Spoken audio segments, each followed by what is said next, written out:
Hello everyone, welcome to my UPSC. Advertisement number 51 और 52 जिसकी अभी वैकेंसी आपको जुलाई के लास्ट या अगस्त के फर्स्ट वीक में देखने को मिलेगी। इसमें अभी जो निकल के आया है 2107 वैकेंसीज आ रही है आपकी। ये विद इन ए मंथ ये आपको इसका विज्ञापन देखने को मिलेगा। रेगुलर बेसिस पे हम प्रिपरेशन करवा रहे हैं। अगर आप जुड़ना चाहते हैं तो वेबसाइट विजिट कर लीजिएगा या इस नंबर पे कांटेक्ट कर लीजिएगा। वैसे लिंक आपको डिस्क्रिप्शन में कमेंट सेक्शन में भी मिल जाएगा। अगर आप जो अभी प्राचार्य, प्रधानाध्यापक, प्रधानाचार्य इनकी वैकेंसी आ रही है, उसकी प्रिपरेशन कर रहे हैं, तो उसका तो अभी एक ही क्लास हुआ है, अभी शुरू ही किया है जस्ट। ये भी रेगुलर बेसिस पे आपको करवाया जा रहा है। आज का जो प्रैक्टिस टेस्ट है ये पूरा करंट अफेयर्स पे बेस्ड है, और ये आप इनमें से किसी भी एग्जाम की या इनके अलावा भी किसी एग्जाम की प्रिपरेशन कर रहे हैं तो ये आपके लिए यूजफुल है। नेशनल इंटरनेशनल करंट अफेयर्स का आज का टेस्ट है, टेस्ट नंबर 9। Let's begin.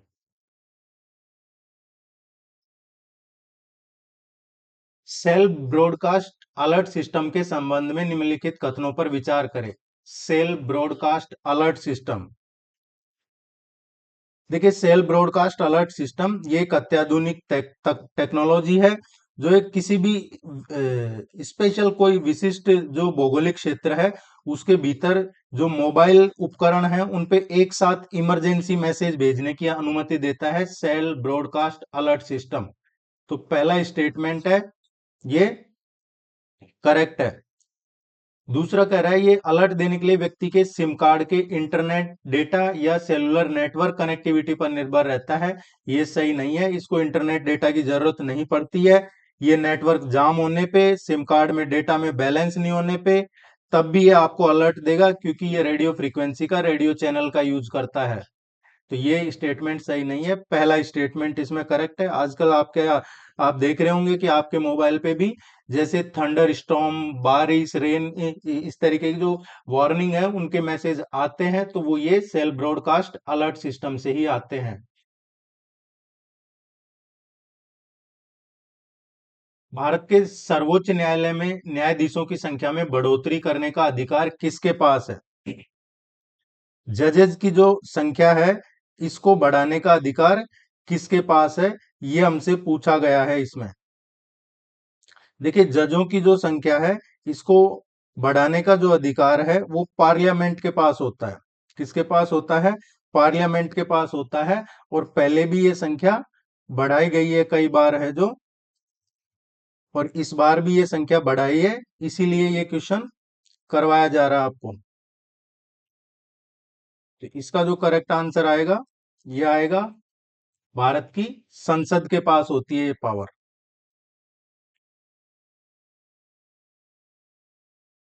इसमें अभी क्या है, चर्चा में क्यों है? क्योंकि रिसेंटली कैबिनेट ने अ, मई 2026 में ये इसको स्वीकृत किया है, सर्वोच्च न्यायालय संशोधन विधेयक 2026। और राष्ट्रपति मुर्मू ने सर्वोच्च न्यायालय जो न्यायाधीशों की संख्या संशोधन अधिनियम 2026 जारी किया है। अध्यादेश कब जारी किया गया है? 16 मई को, 16 मई 2026 को ये अध्यादेश जारी किया है। और इस अध्यादेश के थ्रू क्या हो गया है, पहले जो सुप्रीम कोर्ट में 34 जजेस का नंबर था, अब ये बढ़ के और 38 हो गया है। तो सुप्रीम कोर्ट में अभी प्रेजेंट में कितने हैं? 38 जजेस की संख्या हो गई, including chief justice of India. Chief justice of India सहित 38 जजेस। इससे पहले भी ये हुआ है, जजों की संख्या बढ़ाई गई है। अब भारत का संविधान का जो अनुच्छेद है आर्टिकल 124 फर्स्ट, आर्टिकल 124 फर्स्ट, इसमें क्या होता है, इसमें अदर कई और चीजें हैं, उनके साथ साथ भारत का एक सर्वोच्च न्यायालय होगा। और सर्वोच्च न्यायालय जिसमें भारत का एक मुख्य न्यायाधीश और संसद के कानून द्वारा उनकी अधिक संख्या निर्धारित न किए जाने तक इसमें 7 से अधिक इसमें अदर जजेज नहीं होंगे। ये था ओरिजिनल कॉन्स्टिट्यूशन में कि 7 से ज्यादा नहीं होंगे। इसके बाद 1956 में 11 किए, 1960 में 14 किए, मुख्य न्यायाधीश सहित बता रहे हैं हम। 1977 में 18 किए, 1986 में 26 किए, 2008 में 31 किए थे, 2008 में 38 कर दिए गए थे, और उसके बाद में 2019 में 34 कर दिए गए थे, 2019 में ये 34 किए थे और अभी 38 कर दिए गए हैं। तो ये आपको ध्यान रखना है। इसका जो करेक्ट आंसर आएगा भारत की संसद।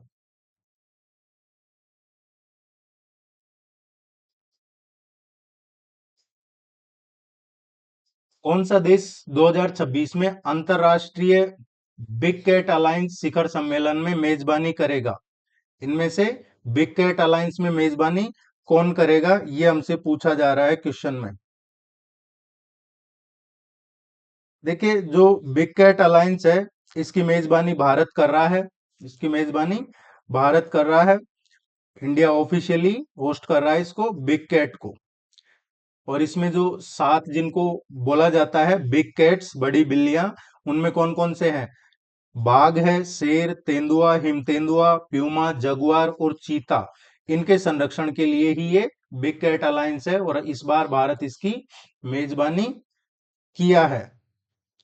अभी रिसेंटली की है भारत ने।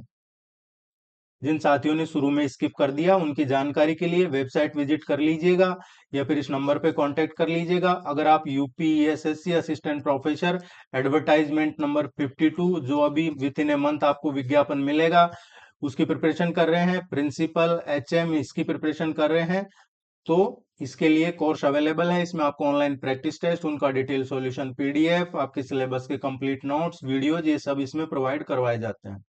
और मिनिमम रहता है 50 प्लस, कम से कम आपको प्रैक्टिस टेस्ट, ये कम से कम है। अदरवाइज 90 तक भी करवाए गए हैं, 70 तक भी करवाए गए हैं। और आपके सिलेबस के अकॉर्डिंग यूनिट वाइज और पूरे सिलेबस पे बेस्ड प्रैक्टिस टेस्ट करवाए जाते हैं। जैसे आज का टेस्ट करंट अफेयर्स पे बेस्ड है, यहाँ आपको फुल लेंथ टेस्ट भी देखने को मिलेंगे। पीएम मित्र योजना के तहत पूरे भारत में कुल कितने मेगा टेक्सटाइल पार्क स्थापित किए जा रहे हैं? पीएम मित्र योजना के तहत पूरे भारत में 7 मेगा टेक्सटाइल ये स्थापित किए जा रहे हैं। भारत सरकार कपड़ा क्षेत्र में निवेश बढ़ाने के लिए, रोजगार पैदा करने के उद्देश्य से 7 राज्यों में ये पार्क स्थापित कर रही है। कैबिनेट से ये 2023 में पास हुआ था, और उसके बाद से अब तक ये 7 राज्यों का है। इसमें तेलंगाना, इसके अलावा आप देखेंगे तमिलनाडु, कर्नाटका है, कर्नाटका के अलावा महाराष्ट्र है, उत्तर प्रदेश है, मध्य प्रदेश है और गुजरात है। अब हमसे ऑप्शन में दे दिया जाएगा राजस्थान, बिहार, छत्तीसगढ़ या फिर केरला, कि इनमें से कहाँ पे है, नहीं है, इस तरीके से। तो आपको ये 7 राज्यों के नाम ध्यान रखने हैं। और ये चर्चा में क्यों है? क्योंकि अभी रिसेंटली वारंगल में प्राइम मिनिस्टर मोदी ने ये तेलंगाना में इसका एक पार्क का उद्घाटन किया है, अभी यहाँ पे रिसेंटली, इसलिए ये चर्चा में है। कौन सा मंत्रालय लीड्स रिपोर्ट जारी करता है? लीड्स रिपोर्ट ये चर्चा में इसलिए क्योंकि 2025 की लीड्स रिपोर्ट अभी हाल ही में रिसेंटली जारी की गई है। और इसमें वाणिज्य और उद्योग मंत्रालय एक वार्षिक अध्ययन है जो जारी करता है कि कौन सा राज्य इसमें कहाँ पे स्टैंड कर रहा है। जो रसद है उसकी जानकारी होती है इसमें, लॉजिस्टिक जो पारिस्थितिकी तंत्र है, बुनियादी ढांचा है, उसकी क्या दक्षता है, उसके आधार पे मूल्यांकन और रैंकिंग देता है। और इसमें पहले 3 हुआ करती थी कैटेगरी, अब इसमें एक कैटेगरी और बढ़ा दी गई है, 4 कैटेगरी हो गई है।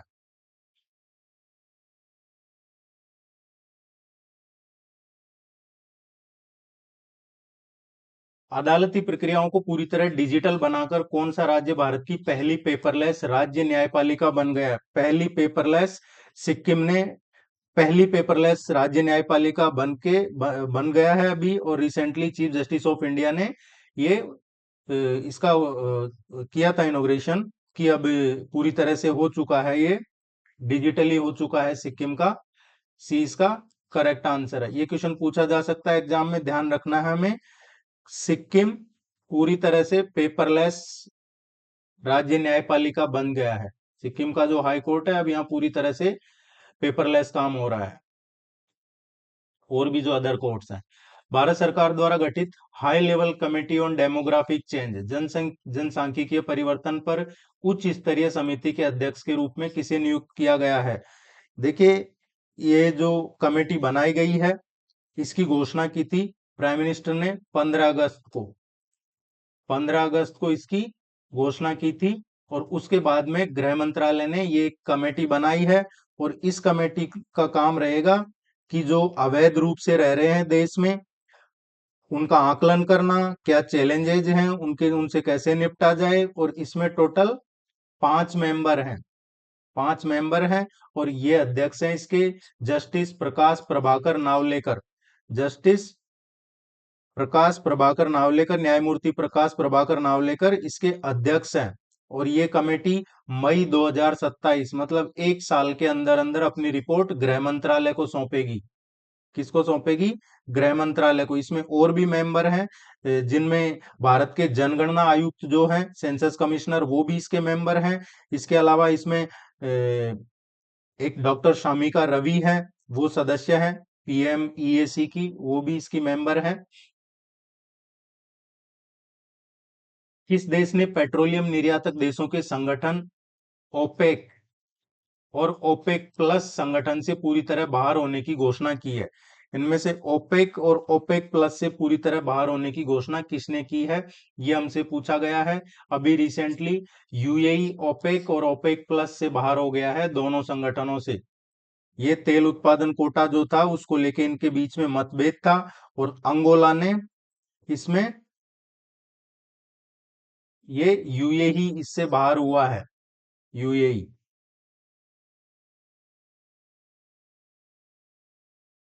अभी रिसेंटली अंगोला भी इससे बाहर हुआ था।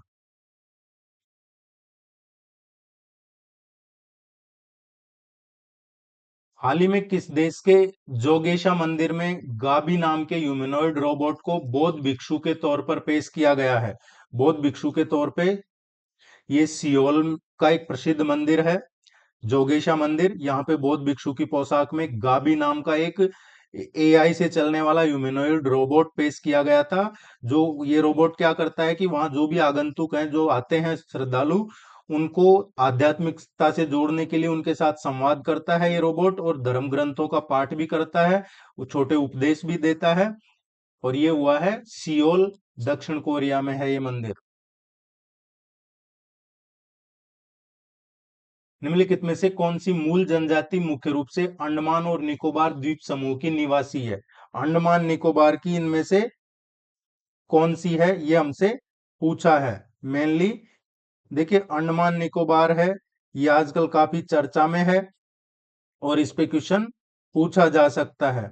अंडमान निकोबार के बारे में आपको जानना होगा कि इसका जो क्षेत्रफल है अंडमान निकोबार का, ये 8,249 स्क्वायर किलोमीटर है।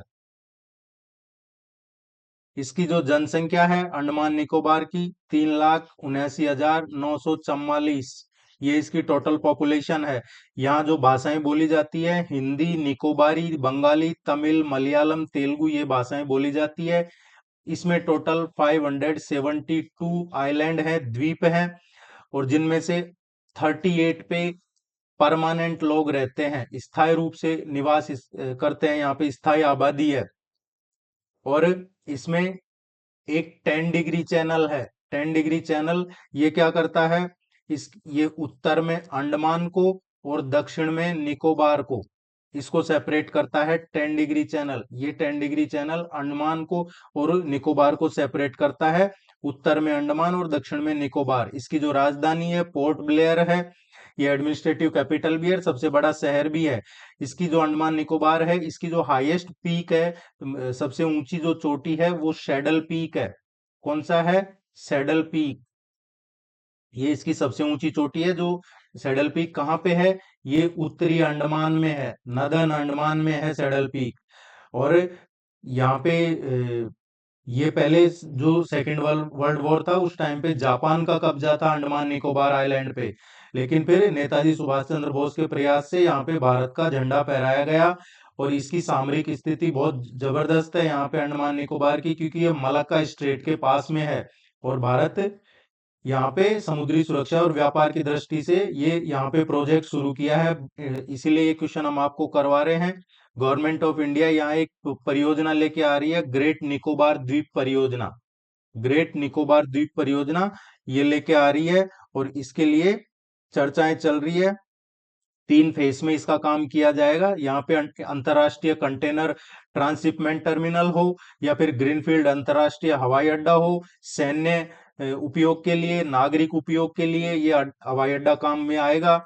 जो यहाँ पे एक इंटीग्रेटेड टाउनशिप भी डेवलप किया जा रहा है। यहाँ पे पावर प्लांट्स भी लगाए जा रहे हैं। 450 मेगावाट के आसपास के gas solar power plant MVA लगाए जा रहे हैं यहाँ पे। तो इसलिए चर्चा में है। क्यों? क्योंकि भारत सरकार यहाँ पे ग्रेट निकोबार द्वीप परियोजना शुरू कर रही है, और इसीलिए क्वेश्चन चर्चा में है। अब इस पे कौन सी जनजातियां हैं, ये हमारा क्वेश्चन है। तो अंडमान समूह में जो जनजातियां हैं, अगर हम अंडमान की बात करें तो अंडमान में यहाँ पे आपको जारवा, ओंगे, सेंटिनल और ग्रेट अंडमानी, ये चार नाम ध्यान रखने हैं। अंडमान ग्रुप में जो इंडिजीनियस ट्राइब्स हैं, जो पीवीटीजी है, पर्टिकुलरली वल्नरेबल ट्राइबल ग्रुप्स, ये जारवा, ओंगे, सेंटिनली और ग्रेट अंडमानी। निकोबार में निकोबारी और शोम्पेन, निकोबारी और शोम्पेन ये निकोबार में है। सेंटिनली जो जनजाति है ये अभी भी आधुनिक रूप से बहुत पीछे है, अलग थलग रहती है। तो इस क्वेश्चन का जो करेक्ट आंसर आएगा वो आएगा जारवा।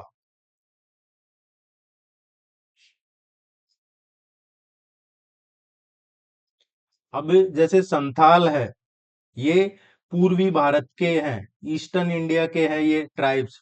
टोडा है, तो ये तमिलनाडु की जो नीलगिरी है वहां पे रहते हैं टोडा। गोंड है, ये छत्तीसगढ़ मध्य प्रदेश में ज्यादा रहते हैं। प्रोजेक्ट 17 ए के तहत हाल ही में लॉन्च किया गया महेंद्रगिरी किस श्रेणी के नौसैनिक जहाजों से संबंधित है? देखिए, ये प्रोजेक्ट 17 ए है, ये प्रोजेक्ट 17 का ही अपग्रेडेशन है। प्रोजेक्ट 17 है, ये शिवालिक रेंज का था, शिवालिक कैटेगरी का था, शिवालिक, शिवालिक श्रेणी का था। आपको कंफ्यूज नहीं होना है, प्रोजेक्ट 17 शिवालिक श्रेणी का था। और जो प्रोजेक्ट 17 ए है, जिसके तहत ये महेंद्रगिरी किया है अभी लॉन्च, ये नीलगिरी क्लास का है, नीलगिरी क्लास का है। 17 ए और 17 शिवालिक क्लास का था। और इसको किसने डेवलप किया है? जो एमडीएल है, Mazagaon dock shipbuilders limited, उसके द्वारा इसको निर्माण किया गया है। भारतीय नौसेना का प्रोजेक्ट है ये। और ये सातवां है, सातवां और आखिरी है इस कैटेगरी में। जो स्टील्थ फ्रिगेट है, इस कैटेगरी में ये सातवां प्रोजेक्ट है और लास्ट है। इसके बाद फिर दूसरी कैटेगरी शुरू होगी। Which Indian institute of technology has developed the anti drone system named वज्र नेत्र under the make in India initiative? किस भारतीय प्रौद्योगिकी संस्थान ने मेक इन इंडिया पहल के तहत वज्र नेत्र नामक एंटी ड्रोन सिस्टम तैयार किया है? वज्र नेत्र क्या करेगा? जो ड्रोन आएगा उसको डिटेक्ट करेगा, उसको ट्रैक करेगा और फिर उसको न्यूट्रलाइज कर देगा। ये वज्र नेत्र। पहले जब ऑप सिंदूर चल रहा था, जब पाकिस्तान उधर से तुर्की के कई खाली ड्रोन भी भेज रहा था, और तो खाली ड्रोन के लिए पैसा वेस्ट क्यों करना है? तो अब इस इन सब के लिए ये तैयार किया है एक इंटीग्रेटेड सिस्टम वज्र नेत्र। खाली हो या किसी भी तरीके का डेंजर हो, ये उसको ट्रैक करेगा, ट्रेस करेगा और फिर उसको बेअसर कर देगा, दुश्मन का जो ड्रोन है उसको। और ये कहाँ पे लगाया जा रहा है? जो बॉर्डर एरियाज हैं वहां पे लगाया जा रहा है ये। और इसको डेवलप किसने किया है? आईआईटी जम्मू ने इसको डेवलप किया है। ये बहुत इंपॉर्टेंट क्वेश्चन है, आप इसको जरूर ध्यान में रखिएगा। हंता वायरस जो मनुष्यों में गंभीर श्वसन और रक्तस्रावी बीमारियों का कारण बनता है, मुख्य रूप से किसके संपर्क में आने से फैलता है? हंता वायरस से दुनिया में हर साल 10,000 से लेके और 1 लाख तक लोग इसके पीड़ित होते हैं। इनमें फैलता है ये लगभग। और सबसे ज्यादा ये आपको जो नदन अमेरिका, सदन अमेरिका, वहां देखने को मिलता है। अभी रिसेंटली ये चर्चा में था, एक जहाज जा रहा था अटलांटिका, नॉर्थ अमेरिका से अटलांटिका वाया कोई जहाज था, तो उसमें काफी लोग इसके संक्रमित पाए गए हैं। और ये फैलता किससे है? ये फैलता है जो हंतावायरस एक तरीके से जूनोटिक बीमारी है, जूनोटिक डिजीज है। ये ध्यान रखना है, ये हंतावायरस क्या है? ये जूनोटिक डिजीज है, जूनोटिक डिजीज। और मुख्य रूप से जो संक्रमित कृंतक हैं, संक्रमित कृंतकों में क्या आता है? जैसे चूहे हैं, उनके लार मूत्र, उनसे जो एरोसोल कण निकलते हैं, उनके अगर सीधे संपर्क में आ जाए तो फिर सांस के जरिए मनुष्य के शरीर में जाने से फैलता है ये वायरस। बी इसका करेक्ट आंसर है। रोडेंट्स सच एज रेट्स, कृतंक जैसे चूहे। समाचारों में देखा जाने वाला शब्द पीकॉक पैरासूट, पीकॉक टेरेंटुला निम्न में से किससे संबंधित है? ये जो है, ये आईयूसीएन की, आईयूसीएन जो रेड डेटा लिस्ट है उसकी एंडेंजर्ड कैटेगरी में है ये। गंभीर रूप से लुप्त प्राय प्रजाति में से है। और अभी रिसेंटली आंध्र प्रदेश में, आंध्र प्रदेश में इसका सर्वे शुरू किया गया है। ये है भारत में पाई जाने वाली एक गंभीर रूप से लुप्त प्राय मकड़ी प्रजाति। और ये एक विषैली मकड़ी होती है, बहुत जहरीली मकड़ी होती है। और ये इसका संकट पे है, ये लुप्त होती जा रही है। तो इसका सर्वे शुरू किया है आंध्र प्रदेश गवर्नमेंट ने, इसलिए ये चर्चा में है।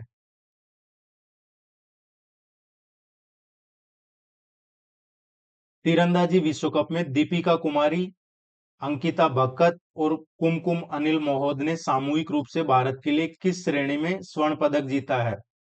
देखिए, इन्होंने जो स्वर्ण पदक जीता है, ये भारतीय तिकड़ी ने विमेन्स रिकवर टीम स्पर्धा में गोल्ड मेडल जीता है इन्होंने। ए इसका करेक्ट आंसर आएगा।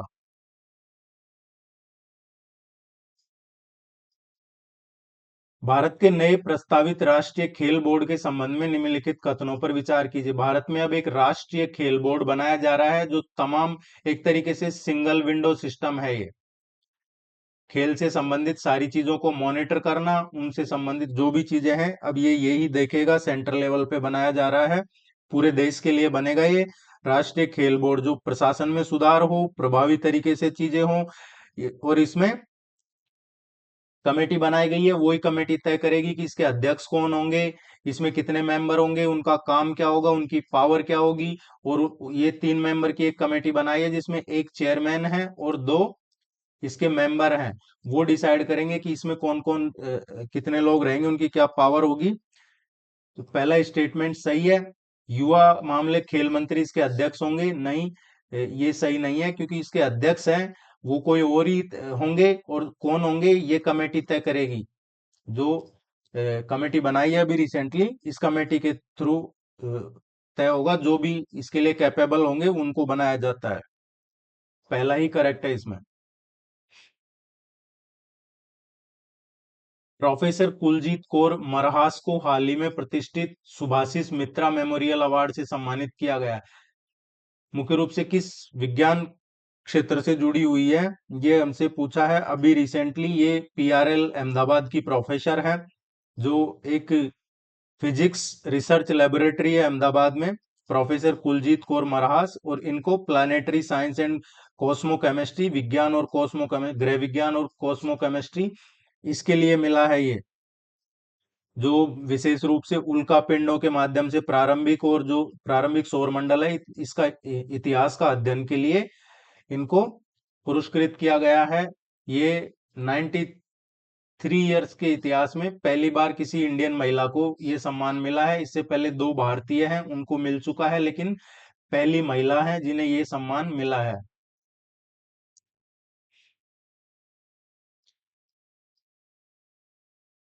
प्रतिष्ठित अंतर्राष्ट्रीय बुकर पुरस्कार 2026 इंटरनेट किसे सम्मानित किया गया है?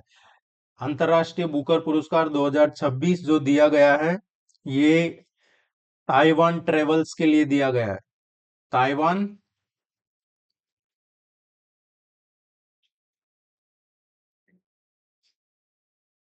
ट्रेवलॉग, ताइवान ट्रेवलॉग के लिए दिया गया है। और इसकी लेखिका कौन है?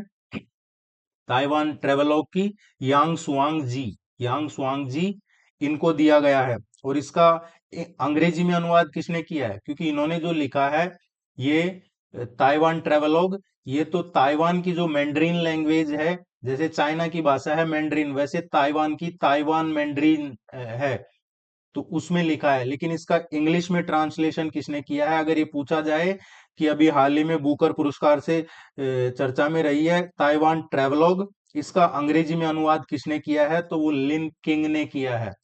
लिन किंग, इन्होंने अंग्रेजी में अनुवाद किया है इसका। मई 2026, 31 मई 2026 को भारत के तीसरे चीफ ऑफ डिफेंस स्टाफ के रूप में किसने कार्यभार संभाला है? पहले सीडीएस कौन थे? जनरल रावत थे, जनरल विपिन रावत। दूसरे सीडीएस कौन थे? अनिल चौहान दूसरे सीडीएस थे। और तीसरे सीडीएस बनाए गए हैं जनरल एनएस राजा सुब्रमणी को। जनरल एनएस राजा सुब्रमणी इनको बनाया गया है। ये पहले वाइस चीफ थे सेना में और राष्ट्रीय सुरक्षा परिषद सचिवालय में सैन्य सलाहकार के रूप में काम कर रहे थे। अब इनको सीडीएस बनाया गया है, जनरल एनएस राजा सुब्रमण्यम। समाचारों में रहने वाले योवेरी मुसेवेनी किस अफ्रीकी देश के सब लंबे समय से राष्ट्रपति है? योवेरी मुसेवेनी 7वीं बार, लगातार 7वीं बार ये राष्ट्रपति बने हैं। कहां के? युगांडा के। ये 1986 से लगातार राष्ट्रपति हैं युगांडा के। अफ्रीका के सबसे लंबे समय तक सेवा करने वाले राष्ट्र अध्यक्षों में से एक हैं और ये लगातार चर्चाओं में रहते हैं। 7 बार लगातार राष्ट्रपति रहने के बाद भी युगांडा का कुछ ज्यादा इंप्रूव नहीं हुआ।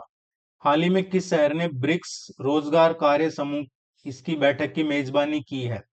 हाल ही में किस शहर ने ब्रिक्स रोजगार कार्य समूह की बैठक की मेजबानी की है? तो इसकी बैठक की मेजबानी है ये मॉस्को रूस में की गई है और ब्रिक्स का है, इस बार भारत में होगा। अभी शुरू हो रहा है, देश के अलग अलग राज्यों में अलग अलग कार्य ग्रुप काम कर रहे हैं। जैसे अभी प्रौद्योगिकी का प्रयागराज में हुआ था, प्रौद्योगिकी का प्रयागराज में हुआ था ब्रिक्स का। और जो युवा है, यूथ को लेके इंदौर में हुआ था, इंदौर मध्य प्रदेश में। तो ये पूरा एक क्वेश्चन आपको आने वाले टाइम में पूरा ब्रिक्स पे एक क्वेश्चन मैचिंग का स्टेटमेंट बेस करवाया जाएगा और भी तरीके से आपको क्वेश्चन ब्रिक्स पे देखने को मिलेंगे। आपदा राहत और क्षेत्रीय सुरक्षा समन्वय पर केंद्रित बहुपक्षीय अभ्यास प्रगति भारतीय सशस्त्र बलों की किस शाखा द्वारा आयोजित किया गया है? प्रगति ये इसलिए चर्चा में है क्योंकि प्रगति ये पहली बार है, इसका पहला एडिशन है, फर्स्ट एडिशन है इसका। और ये 12 देश मित्र देश जो हैं उनका है। 12 देश जैसे नेपाल, भूटान, श्रीलंका, मालदीव, वियतनाम, मलेशिया उनका है। और ये भारतीय सेना ने आयोजित किया है 12 देशों के साथ। और इसका आयोजन कहाँ किया गया है? इंपॉर्टेंट इसलिए है, ये ध्यान रखना, एक्सरसाइज प्रगति ये इंपॉर्टेंट इसलिए है, एक तो पहला एडिशन है, दूसरा अभी इसका आयोजन कहाँ हुआ है तो उमराई मिलिट्री स्टेशन है, उमराई मिलिट्री स्टेशन वहां पे किया गया है। और उमराई मिलिट्री स्टेशन कहाँ पे है? मेघालय में है, मेघालय में इसका आयोजन हुआ है। उमराई मिलिट्री स्टेशन है वहां पे भारतीय सेना के द्वारा। ये क्वेश्चन पूछे जाने के चांसेज हैं, जो बेस्ट पॉसिबल है वो ही लेके आते हैं आपके सामने। Which Indian state launch the Mukhyamantri Nijut Moina scheme to financially support girl students and discourage child marriage? किस भारतीय राज्य ने छात्राओं को वित्तीय सहायता देने और बाल विवाह को हतोत्साहित करने के लिए मुख्यमंत्री निजुत मोइना योजना, ये असम सरकार ने शुरू की है अभी रिसेंटली। मुख्यमंत्री निजुट मोइना योजना, ये ध्यान रखना है आपको, चाइल्ड मैरिज और गर्ल्स को एनकरेज करने के लिए कि एजुकेशन को लेके एनकरेज करे, चाइल्ड मैरिज ना करे, इसको लेके शुरू किया। Financial support. भारत का पहला चालू वाणिज्यिक गहरे पानी का ट्रांसशिपमेंट पोर्ट किस स्थान पे है? ये अभी कमर्शियल चर्चा में है, ये भारत का पहला है। और ये विंझिजम अंतरराष्ट्रीय ट्रांसशिपमेंट डीप वाटर सीपोर्ट है, जो भारत का पहला कमर्शियल गहरे पानी का ट्रांसशिपमेंट हब है। और ये पीपीपी मॉडल के तहत इसको विकसित किया है। दुनिया के सबसे बड़े कंटेनर मेगा जहाजों की मेजबानी करने की भी ये यहाँ पे अलाउ है। यहाँ पे मतलब कितना भी बड़ा कंटेनर हो, बड़ा जहाज हो, तो वो यहाँ पे उसको कोई दिक्कत नहीं होगी, आसानी से आ जाएगा। स्वच्छ ऊर्जा चर्चाओं में अक्सर उल्लेखित वैश्विक पहल मिशन इनोवेशन कब शुरू हुआ था? तो ये COP21 के टाइम पे शुरू हुआ था, जो पेरिस में हुआ था। इसमें शुरू किया गया था, पेरिस समझौता हुआ था, इसमें मिशन इनोवेशन।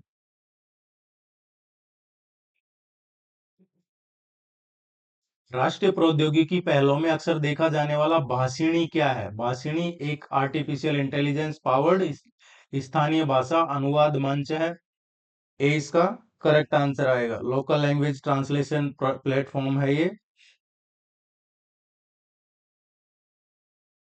व्यायाम नोमैडिक एलिफेंट भारत और किस देश के बीच प्रतिवर्ष आयोजित होने वाला एक द्विपक्षीय है? तो ये जो नोमैडिक एलिफेंट एक्सरसाइज है, ये होता है मंगोलिया और भारत के बीच में। हर साल आयोजन होता है इसका।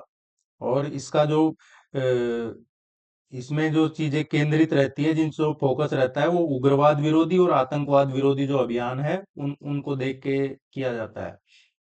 गलथिया बे जो हाल ही में एक बड़े बंदरगाह विकास परियोजना के लिए चर्चा में था, किस क्षेत्र में स्थित है? ये गैलाथिया बे है। ये ग्रेट निकोबार द्वीप जो अभी हमने पढ़ा था ऊपर अंडमान निकोबार का, उसी परियोजना का पार्ट है। गैलाथिया बे अंडमान और निकोबार द्वीप समूह का जो ग्रेट निकोबार द्वीप है उसके दक्षिणी छोर पे स्थित है ये। और जो अभी हम पढ़ रहे थे आईसीटीपी अंतरराष्ट्रीय मेगा ट्रांसशिपमेंट पोर्ट, जो उसी का हिस्सा है ये। इसके पूर्व पश्चिम अंतरराष्ट्रीय शिपलेन और मलक्का जो जलडमरू मध्य इस यहाँ पे रणनीतिक तरीके से बंदरगाह विकास परियोजना की जा रही है। 72,000 करोड़ का प्रोजेक्ट है ये, जो अभी हम ऊपर चर्चा कर रहे थे।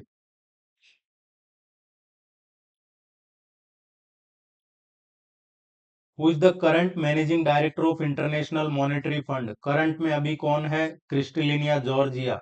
2019 में क्रिस्टलिना जॉर्जिया इसकी मैनेजिंग डायरेक्टर बनी थी इंटरनेशनल मॉनेटरी फंड आईएमएफ की। इसके बाद 2024 में इनका कार्यकाल खत्म हो रहा था, लेकिन इनको 5 साल का फिर से बन गई है और 2029 तक अब यही रहेंगी क्रिस्टलिना जॉर्जिया।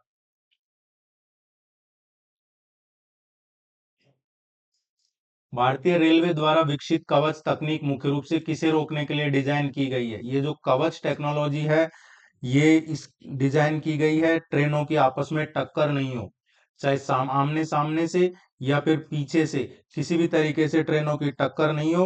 लोको पायलट लाल सिग्नल को देखने में कई बार विफल रहता है या ट्रेन स्पीड पकड़ लेती है, तो आमने सामने या पीछे की टक्करों को पूरी तरह से रोका जाए, उसके लिए डेवलप किया है कवच। और ये रेलवे ने ही डेवलप किया है। रेलवे का जो है आरडीएसओ, उसने डेवलप किया है इसको। ये research design and standard organisation है रेलवे का, उसने इसको डेवलप किया है। अनुसंधान डिजाइन और मानक संगठन भारतीय रेलवे का, उसने ये स्वदेशी है पूरी तरीके से। ये था आपका करंट अफेयर्स का टेस्ट। कोई भी क्वेरी है, कोई इश्यू है, तो कमेंट सेक्शन ओपन है आपकी जानकारी के लिए। वेबसाइट विजिट कर लीजिएगा या फिर इस नंबर पे कांटेक्ट कर लीजिएगा। टेस्ट सीरीज कोर्स अवेलेबल है।